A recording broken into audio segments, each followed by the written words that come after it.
Trophy প্ৰদান কৰাৰ আগতে আমাৰ ট্ৰফি দিবলৈ আমি নিমন্ত্ৰণ কৰি অনা সুধাকণ্ঠৰ ভগ্নী কবিতা বাইদেউক আমি সম্বৰ্ধনা জনাব খুজিছোঁ। তেখেতক সম্বৰ্ধনা জনাবৰ কাৰণে আমাৰ সভাপতি নাৰায়ণ ডেকাক অনুৰোধ জনাইছোঁ।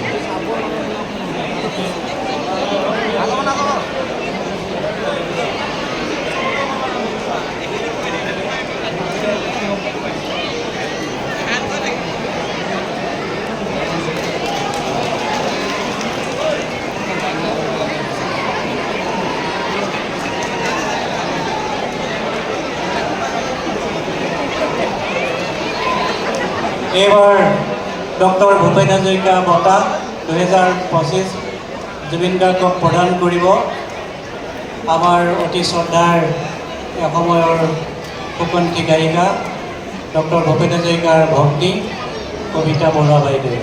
মই ডক্টৰ দিলীপ মহন্তক অনুৰোধ জনাইছোঁ ট্ৰফিটো বাইদেউ কিয়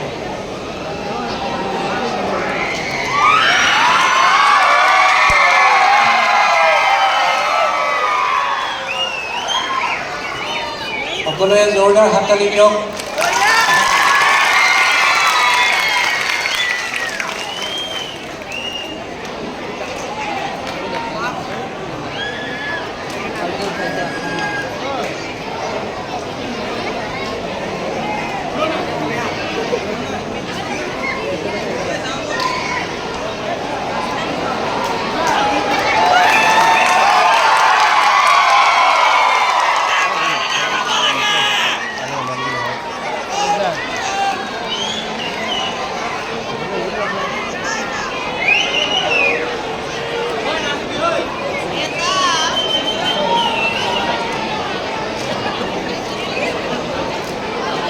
আজি জুবিন গাৰ্গক ডক্টৰ ভূপেন হাজৰিকা বঁটা প্ৰদান কৰিবৰ কাৰণে নিমন্ত্ৰণ কৰা হৈছে। তেখেতক ধন্যবাদ।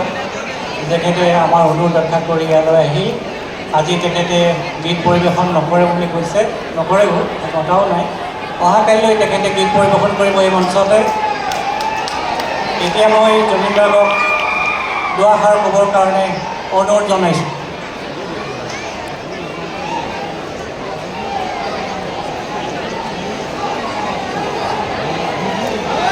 দুআষাৰ মই আচলতে ইমান কথা কোৱা মানুহ নহয়। কালি আহিম, কালি ক'ম, কালি যাম। আৰু চব চান্দাবহত চব আছে। মালবিকা বা আমাৰ অঞ্জু বাইদেউ, সন্ধ্যা বাইদেউ চব আছে। তেওঁলোকেও গান গাব। এতিয়া আমি শুনিম। জুবলি গানটো বহুত শুনিলোঁ বাৰু। জুবলি গান নুশুনিলেও হ'ব, একো নাই। জুবলি কেঞ্চেল কৰি দিয়া আজি। জুবলিও গাব, আমি ধেমালি কৰিছোঁ। কালি আহিম, মই কালি ভালকৈ আহিম, আহি পেলাই ভালকৈ গান গাম। আজি মই আচলতে আজি প্ৰগ্ৰেমটো কালি হ'ব বুলি ভাবি আছিলোঁ, কিন্তু মই দুপৰীয়াহে গম পালোঁ যে বোলে আজি যাব লাগে। সেইকাৰণে গুচি আহিলোঁ। এনিৱে সকলোকে ধন্যবাদ আৰু সকলোকে মৰম শুভকামনা। গোটেই বছৰটো সুন্দৰকৈ যাওক, সকলোৱে আনন্দ কৰক, ফূৰ্তি কৰক, আগবাঢ়ি যাওক, সেইটো কামনা কৰোঁ। আৰু বেলতলা